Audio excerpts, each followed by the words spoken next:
This is the remarkable story of a filmmaker's fascinating life in an untamed corner of Africa. A wild world, seen through his lens. Capturing the dramatic and sometimes tragic events that affected the magnificent wildlife of Kruger National Park. He is Jürgen Józefowicz.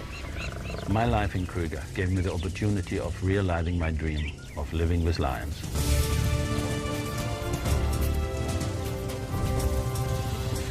By 1998, Jürgen had produced 9 films about the wildlife of Kruger. Now, after several years, Jürgen and his wife Terina return for the first time to their old family home to retrace their footsteps and relive some of the most memorable experiences of their lives.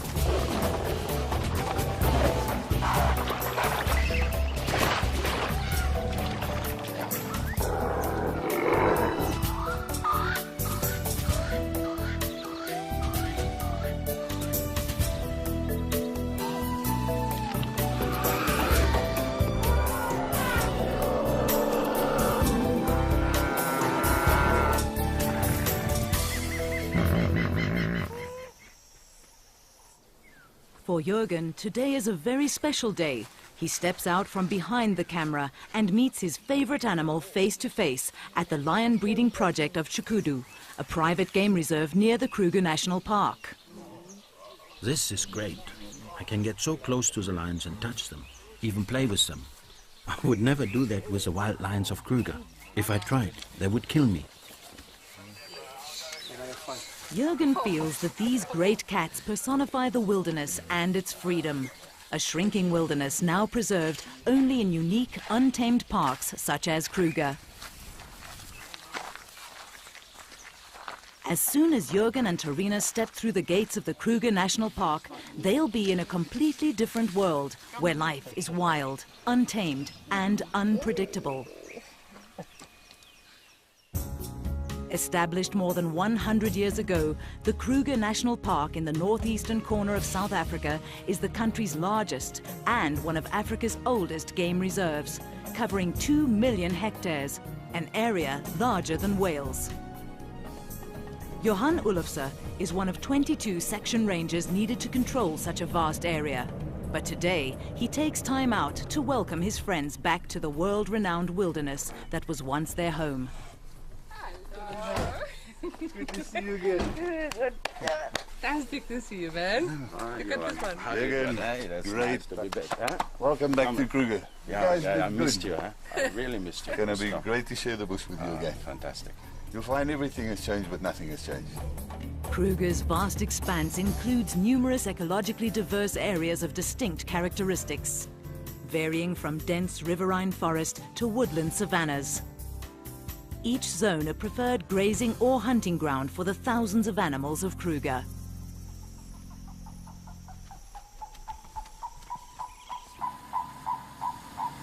During their 12 years in the park, Jürgen and Terina lived, filmed and photographed in most of these areas. The outcome, a unique collection of sequences depicting some of the most dramatic events in the lives of the animals of Kruger.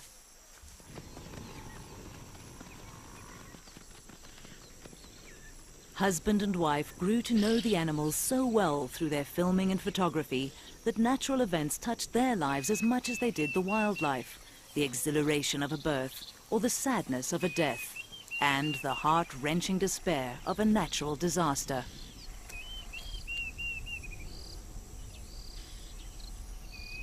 To film wild animals, you have to think like them. You have to know how they will react. But at the same time, you have to survive in their environment. When you're on your own, you have to become part of nature. Living in the bush is like entering another dimension. It doesn't matter who you are out there. Here, you are the weakest species. Easy meat. Big love.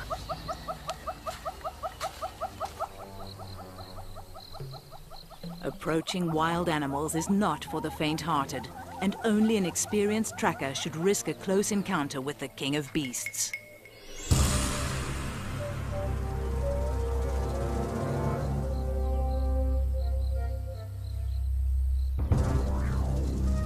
A Alone, armed only with his 16mm film camera, Jürgen spent years following the animals, a silent observer, never an intruder, recording nature as he saw it.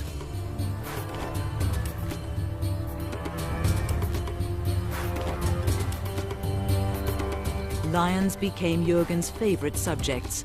They epitomized a power and freedom in the wild which man has lost. Kruger is lion country.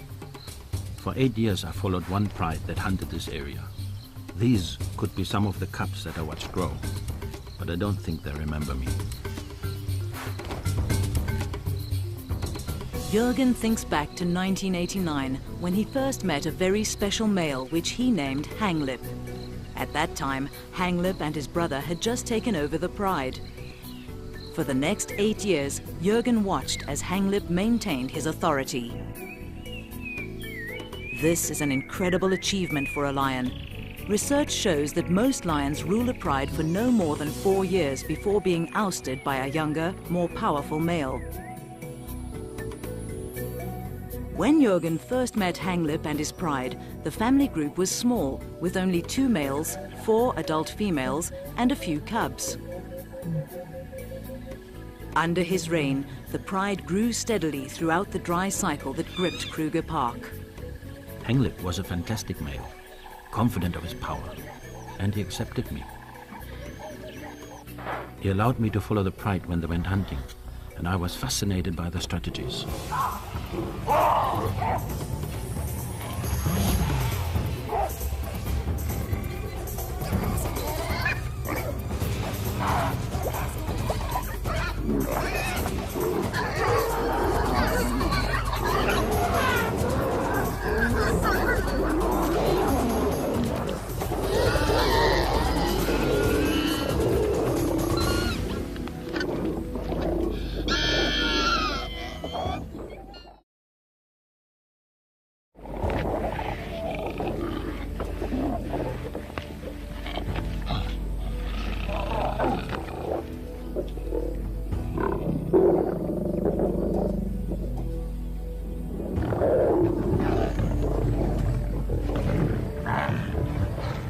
Lions set up their territories where hunting is best, but not all of Kruger offers an ideal habitat for them.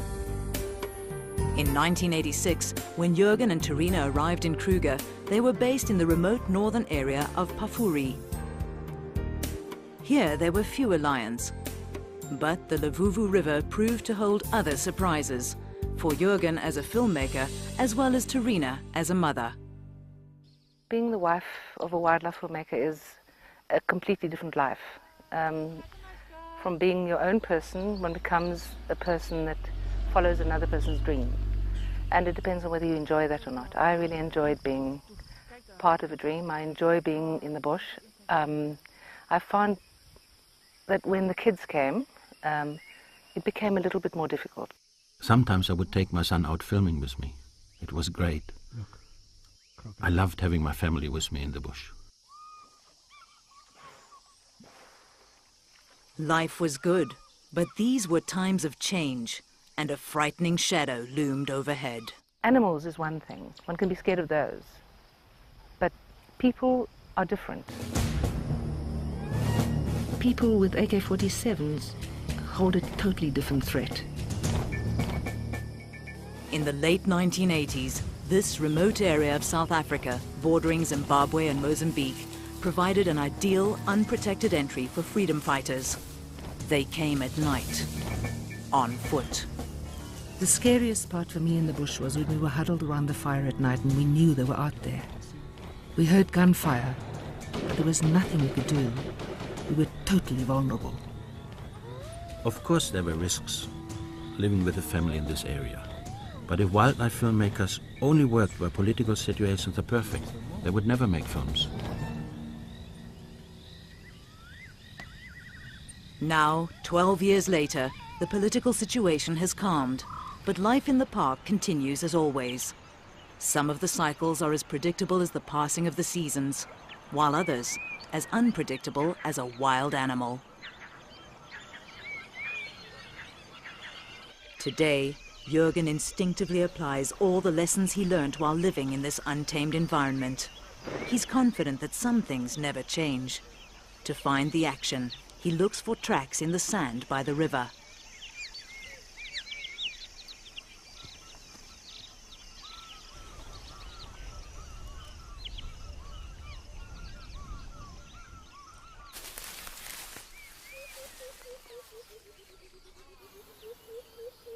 In the wild, you can never let your guard down. Jürgen moves in close. 3 meters from the jaws. From experience, he judges that this would be a safe distance to film, close enough to get a good shot, but far enough not to be attacked.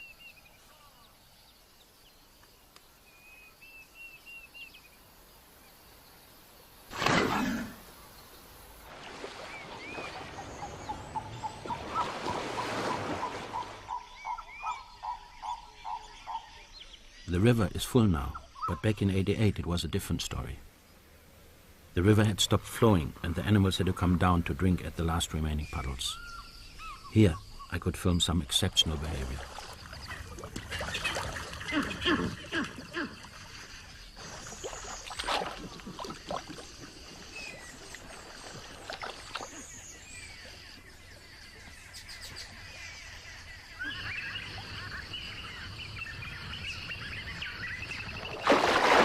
There was danger everywhere.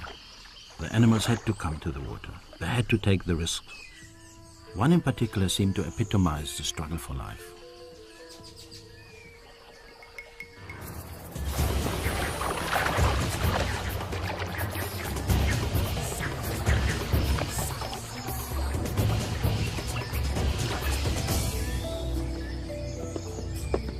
I was amazed that the little antelope had survived the attack.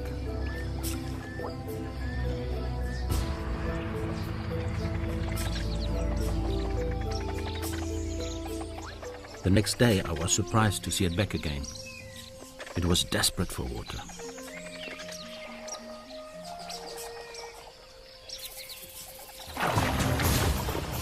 After that, I never saw it again. It was most probably taken by lions. The lions seemed to know the dangers and dug deeper into drinking holes already made by elephants. But others were still forced to go down to the drying river. For some to survive, others had to die.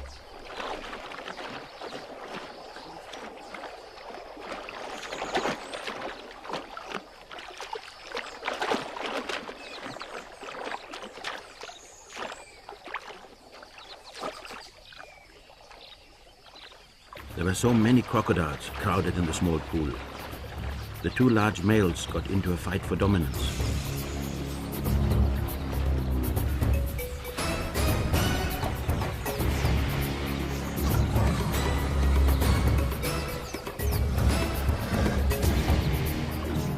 It was like watching the clash of the titans, a battle to the death.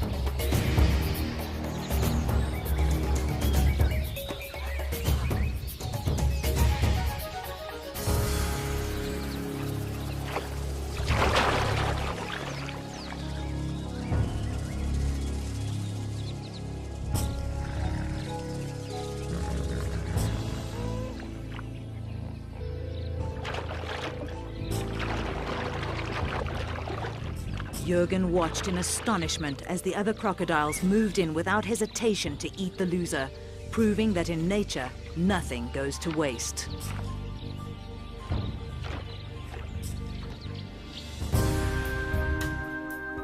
After 2 years in Pafuri, Jürgen had captured the unique beauty and stark reality of this region.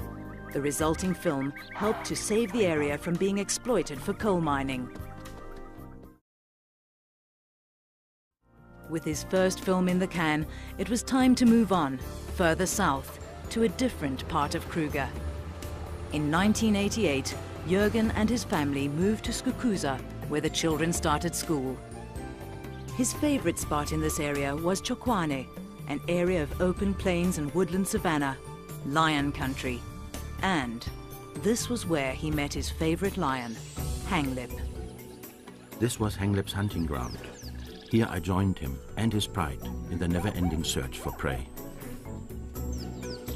Jürgen started to film these lions at the time when Hanglip and his brother first took over the Chiloweni pride. Hanglip was the stronger of the two males, but together they formed a formidable partnership that kept rivals at bay.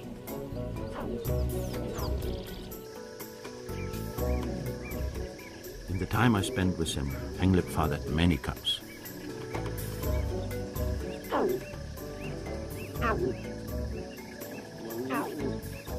Despite the years of drought, Hanglip's cubs continued to flourish, growing healthy and strong.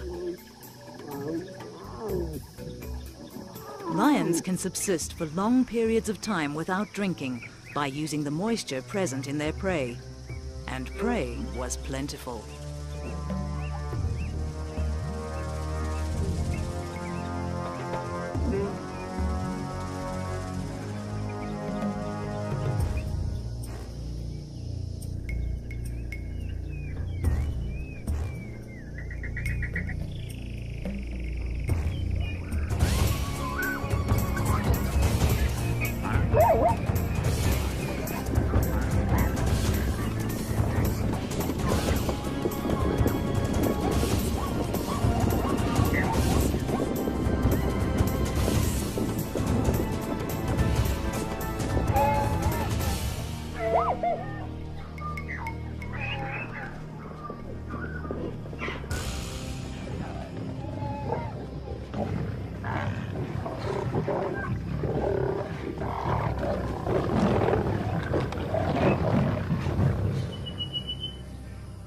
This is where I had my camp. There are no lions here today. But back then, I would sometimes come home and find lions lying in the shade of my tent. Then I would wait until they moved away. They had accepted me in their territory, so I accepted them too. I was truly living with lions.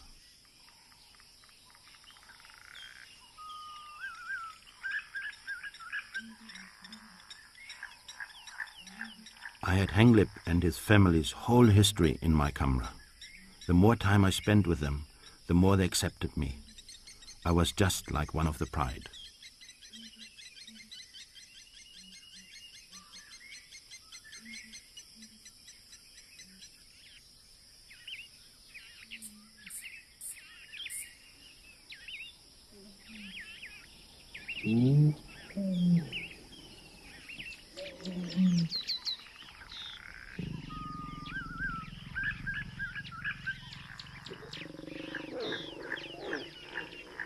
A unique opportunity presented itself when Hanglip mated with one of his females.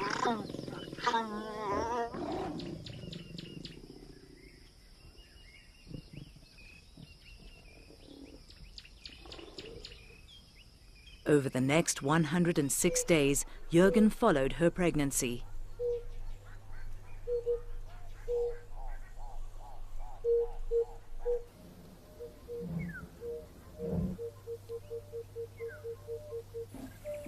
One day, she did not join the rest of the pride when they left to go hunting.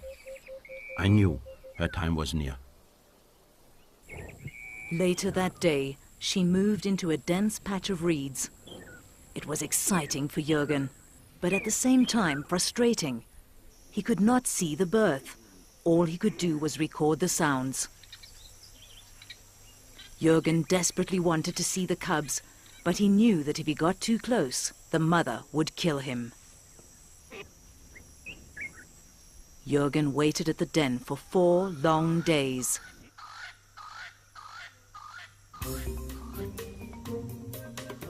Eventually, hunger forced the lioness to leave her cubs unattended, and Jürgen saw his chance. I crawled into the den with my camera, and I said to myself, Jürgen, if she comes back now, you're dead. But I had to go in. I felt like they were a part of my own family.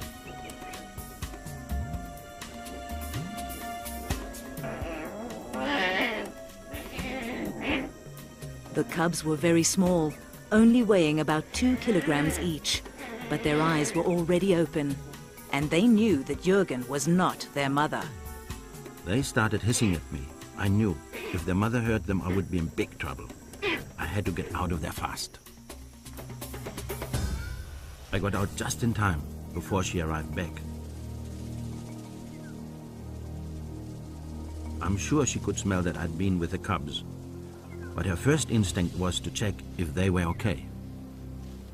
Whenever something special would happen with Hanglip's Pride, Jürgen would come fetch me and he'd take me there. And when the cubs were out of hiding, I saw them and they were absolutely beautiful. After about 6 weeks, the lioness joined another female with cubs slightly older than hers. Then, Jürgen could film without any danger of being attacked and spent as much time as possible recording the family's activities. The lionesses were attentive mothers, but they had to eat to survive, and every 2 or 3 days they had to hunt. During their first 2 months, the cubs were too young to follow their mothers, who would have to leave them behind, alone and unguarded, until they found someone they could trust. They would get ready at night to go hunting, but sometimes the mothers would bring the cubs over and leave them with me. Jürgen had unwittingly become a nanny. It was a great privilege, but it had its drawbacks. I was a Helen. I wanted to film the excitement of the hunt, but I felt responsible for the cubs, and so I stayed with them.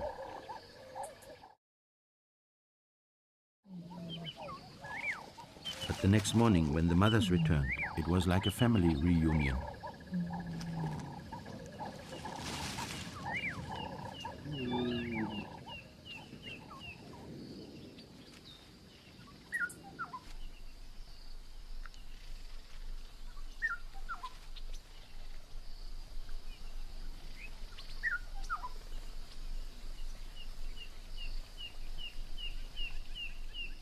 Whenever Jürgen was not with Hanglip's Pride, he kept an eye out for other filming opportunities. He sometimes followed other lions and the animals that shared their territory.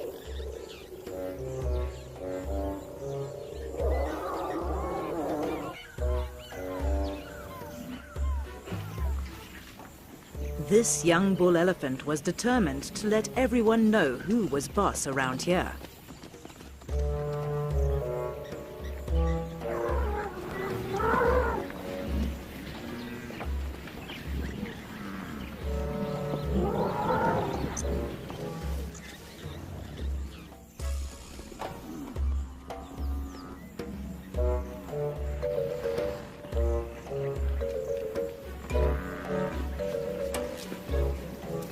He seemed irritated with everyone, even Jürgen. The elephant came from behind a small tree and mock charged me. He had nothing against me personally. He was just telling me to go away. I realized then that I was parked under his favorite tree. Incidents like this one, which he filmed in 1991, deepened Jürgen's understanding of the animals and their behavior. They are invaluable lessons which he has never forgotten, and ones that he must use again every time he returns to the bush. Useful skills if he is to come face to face with one of Africa's big five. I believe animals are just like us, just another tribe. To understand them, we have to learn their language. Over the years alone with them in the bush, they have taught me when I should back off and when I can stay.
I'm sorry I disturbed his midday sleep, but I love this, just like the old days. As Jürgen learned to understand the wild animals of Kruger, he became familiar with the park's annual cycles. His quest to record one of the most interesting stories took him into the Mopani Belt, a vast area of scrubland covered mainly by one kind of tree, the Mopani. This hardy tree adapts easily to the harsh conditions of the area and is central to the lives of many of the inhabitants of Kruger.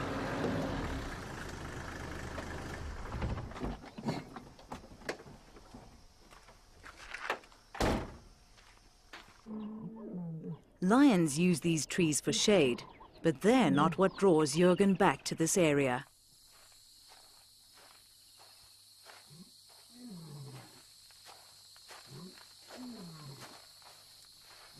Without hesitation, he homes in on exactly what he's looking for, perfectly camouflaged among the leaves, a Mopani moth, an insect whose entire life cycle is centered around this tree. Can you see how worn her wings are? That means she has finished laying her eggs. She'll die soon. It's not only the big animals that make up the wonders of Kruger. Insects are equally important here. I wanted to record their lives too. Jürgen's unique footage revealed an amazing life cycle never before seen on film. The adult moth has no feeding organs. Her entire purpose is to mate and then lay about 200 eggs. Her life lasts no longer than 3 days. Tiny caterpillars hatch between 3 and 4 weeks later. They only need to crawl a short distance to find their food source, Mopani leaves. The brightly colored caterpillar is a feeding machine, growing rapidly to a length of up to 13 centimeters. Its skin does not stretch with its expanding body. The caterpillar needs to molt 6 times before it reaches full size. By this stage, the caterpillar becomes one of the richest sources of protein for animals and birds. After 6 weeks of blissful overindulgence, the caterpillar leaves the tree and finds a soft, sandy spot in the soil near the base of the Mopani. It burrows down into the sand, where it hollows out a cell and gradually turns into a pupa. Here it will lie as it goes through its dramatic transformation. No one could tell me exactly when the moth would come out, so I had to be there every night to make sure I didn't miss it. But I wasn't alone out there.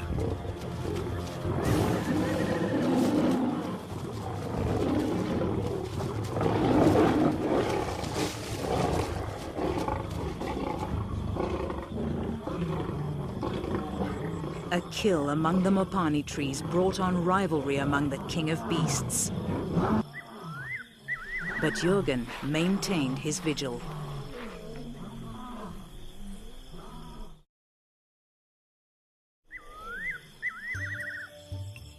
After almost 6 months, the newly formed moths emerged, and Jürgen was ready to record the event. Now that I'd seen the whole cycle, I was amazed at the ability of this one insect to transform itself. It just shows that everything in nature, no matter how small, is determined to beat the odds to survive. I find that fantastic. The life cycle of the Mopani moth was only one of the incredible events of the Kruger Park. Now, Jürgen knows that he has only scratched the surface. To film and understand the complexity and diversity of this world would take many lifetimes. He was privileged enough to share very special moments with some of Kruger's most formidable inhabitants. Retracing his old paths, he meets an old friend. This is a real privilege. Mabarule is one of the grand old men of Kruger. More than 40 years old, He is one of Kruger's 7 big tuskers.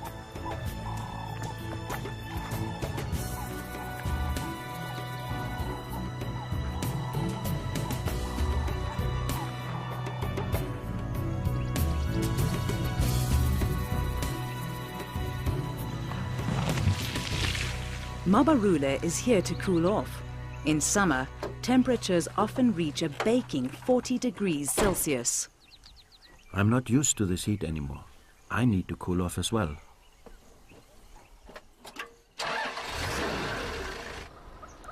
Like all the animals in the bush, Jürgen had to adapt to the extreme heat and had to find some inventive means to cool down. Just like the old days, he returns to one of his favorite swimming pools.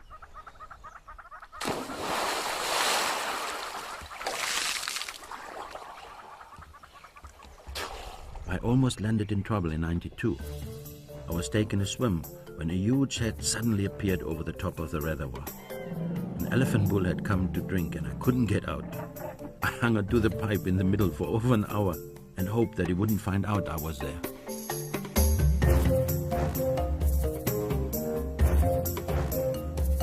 During the driest months, the man-made dams of Kruger become the lifeline for many of the animals. Shiloweni is one of the biggest. Fed by the summer rains, it usually retains enough water to last through the dry months. But Jürgen recalls that it was not always so. This is one of my favorite spots, but in the drought, it was just a little puddle. 1992 saw the worst drought in Kruger in living memory. The first animals to suffer were the resident hippos. Jürgen watched as the water shrank around them. The last of the muddy water drew many animals to the dam. The only ones not to feel the effects of the drought were the lions. In fact, they thrived. Hanglip's pride had grown into a formidable hunting unit, 28 strong.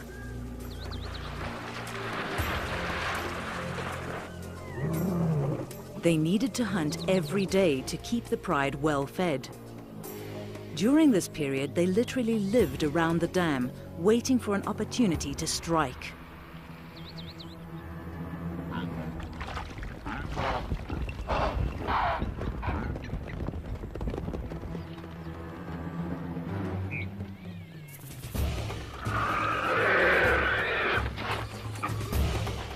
It was a constant game of survival. The prey animals knew that the lions were lying in wait, and they tried their best to counter every ambush. While the lions thrived in these conditions, the hippos were really suffering. There was not enough water to cover their sensitive skins. Having finished all the grazing closest to the water, they were starving, and some even resorted to eating elephant dung. I watched as one hippo calf moved away from the herd in search of food.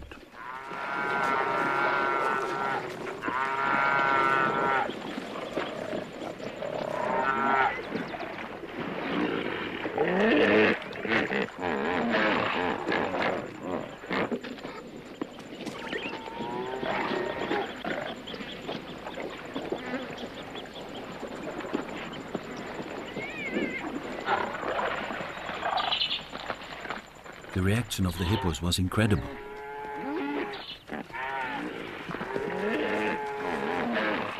The lions seemed as surprised as I was.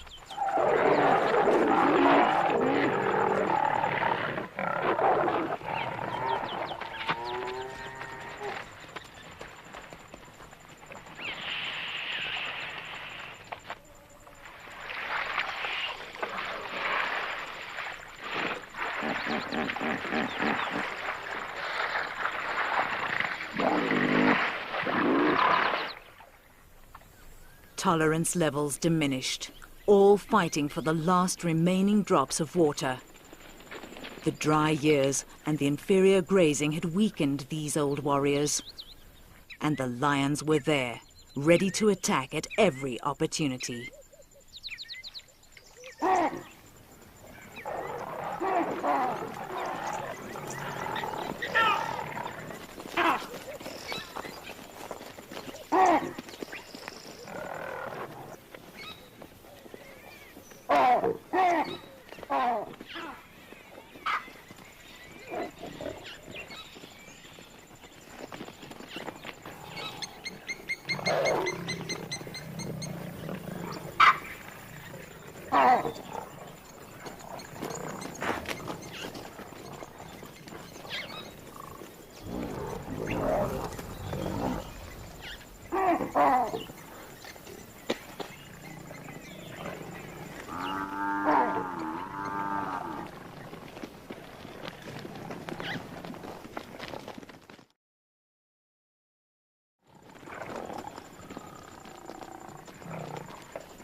This epic battle between predator and prey lasted for more than 2 hours.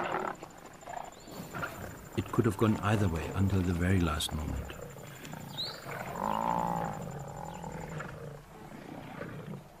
I felt sorry for the buffalo. He fought bravely, but he'd had a good life. I couldn't help it. My heart was with Hanglip and his pride.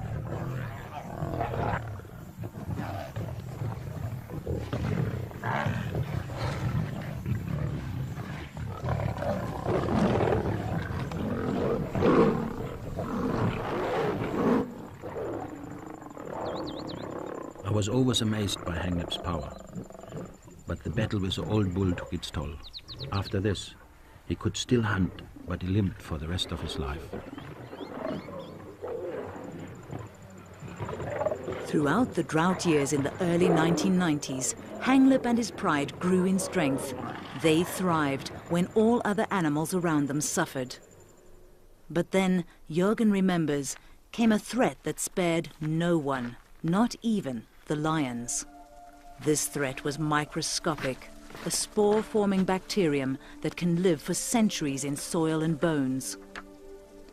It survives in the harshest of conditions. A killer bacterium, anthrax.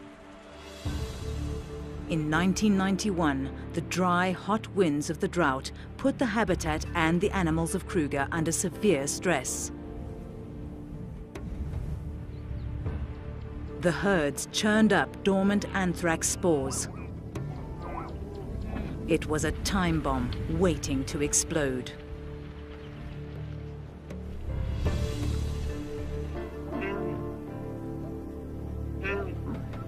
The anthrax infected the weakened animals, entering their bodies through wounds and scratches in their mouths caused by feeding on the tough, dried-out vegetation.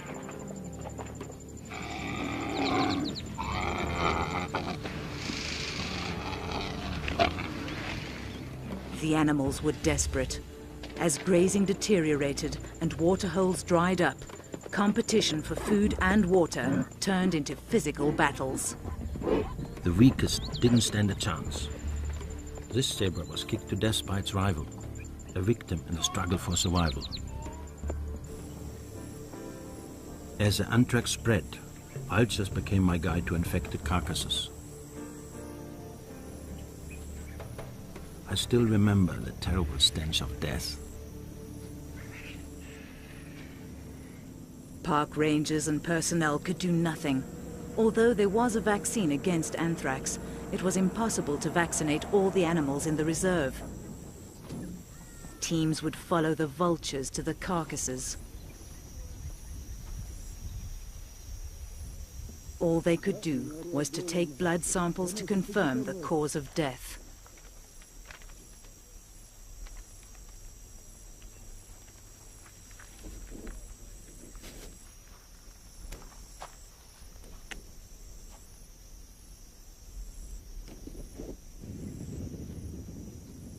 The disease was spreading quickly.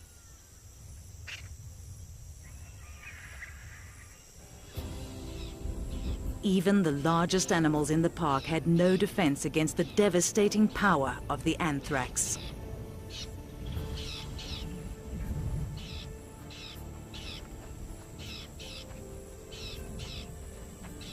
With vaccination out of the question, the park officials burnt all the carcasses they could find to curb the spread of the disease.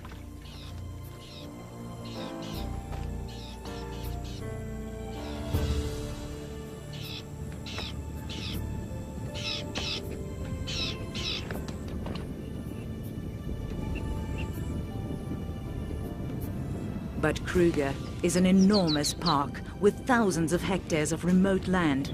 It was impossible to find all the carcasses. The scavengers could smell death miles away. No carcass was left untouched, and slowly these scavengers were infected too.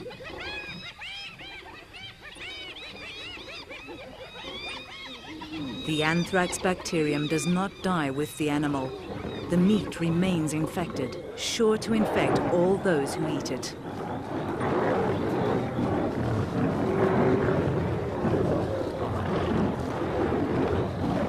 What seemed like a feast for the scavengers and predators was actually a death warrant. The anthrax outbreak was a terrible time for me. I saw my friends eating infected carcasses. I knew they might die, but there was nothing I could do to save them.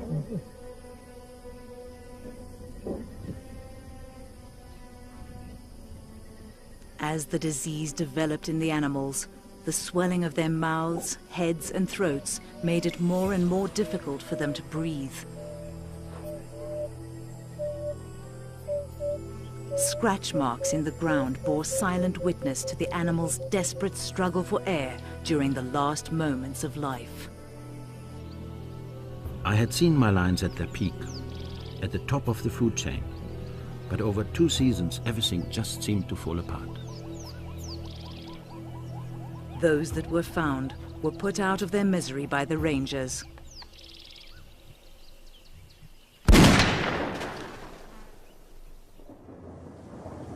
But then, just as I thought all was lost, the rains came, and the drought was broken at last.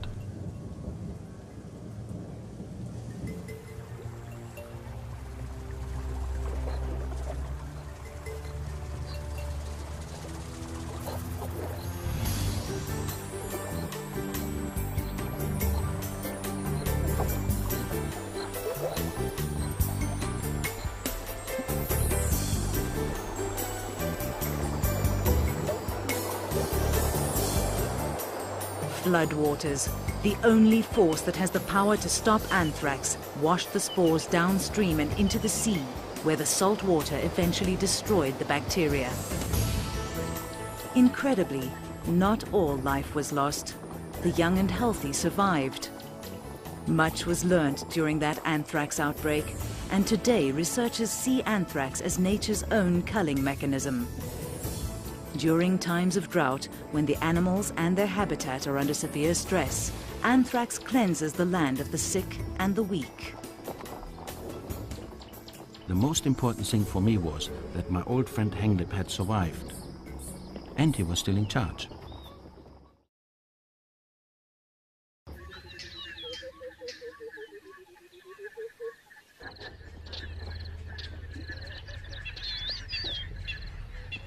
After 10 years of drought, Kruger now started a time of good rains and rebirth. This time of well-being continues even today during Jürgen and Tarina's visit, and the best way to see how well Kruger is doing is from the air.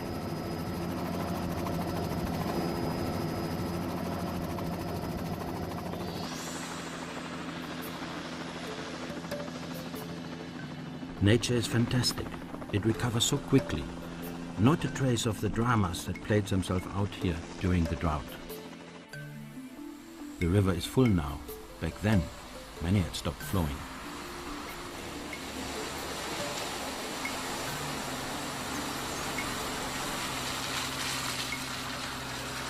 Good rains mean that there's plenty of grazing, and the impala population flourishes. People don't take much notice of impalas because there are so many of them. But they are amazing animals, perfectly adapted to their world. During his 12 years in Kruger, Jürgen was determined to film an impala birth. After many failed attempts, he finally succeeded in following a heavily pregnant female as she distanced herself from the herd.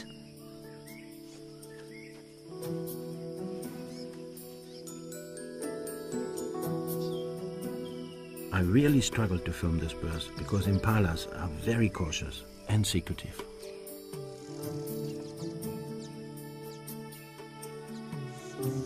While I filmed, it reminded me of the birth of my children. Life is the same for all of us.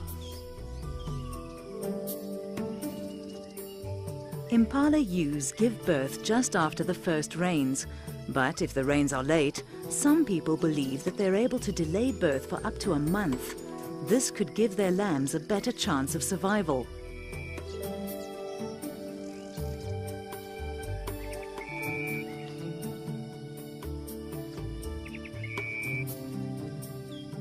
Of all the unique footage that you can shot, I think, to me, the most special one is the one with the impala birth in that field of flowers. I mean, it's wonderful.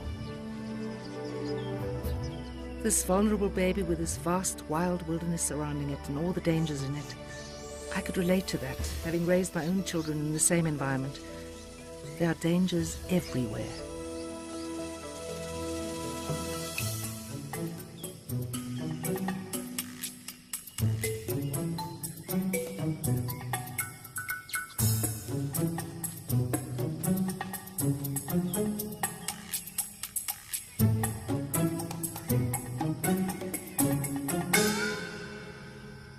That spring was a very prolific time for most of the animals of Kruger. And Jürgen was lucky. Soon after he captured the impala birth on film, he recorded a wildebeest's first moments of life. The difference between the two births is that wildebeest cows stay within the herd, relying on the protection of the group against predators. The herd is constantly on the move, and the mother and the other adults nudge the calf to make it walk as soon as possible.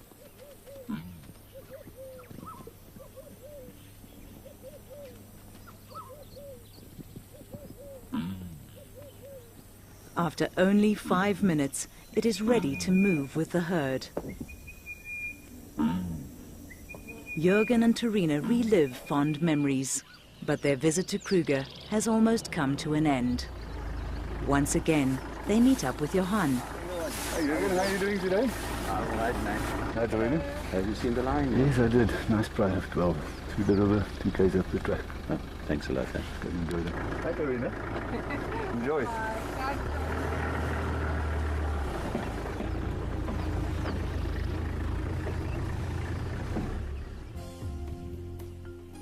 For one last time, Jürgen and Terina spend a few quiet moments with Kruger's new generation of lions.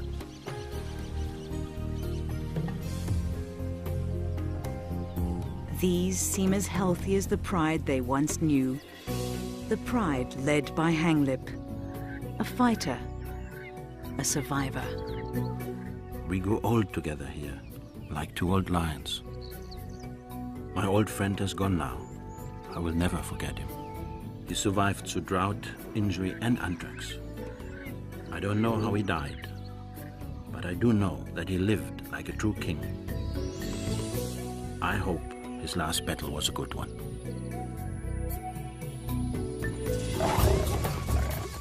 During my 12 years in this park, I saw many sides of nature. I saw royal battles, and I saw death in all its forms. But I also saw how wonderful life can be.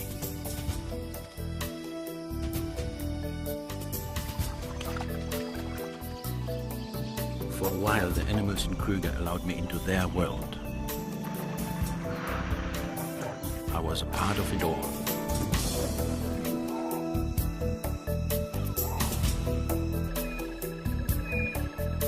I will always be thankful for the opportunity that I had to live my dream.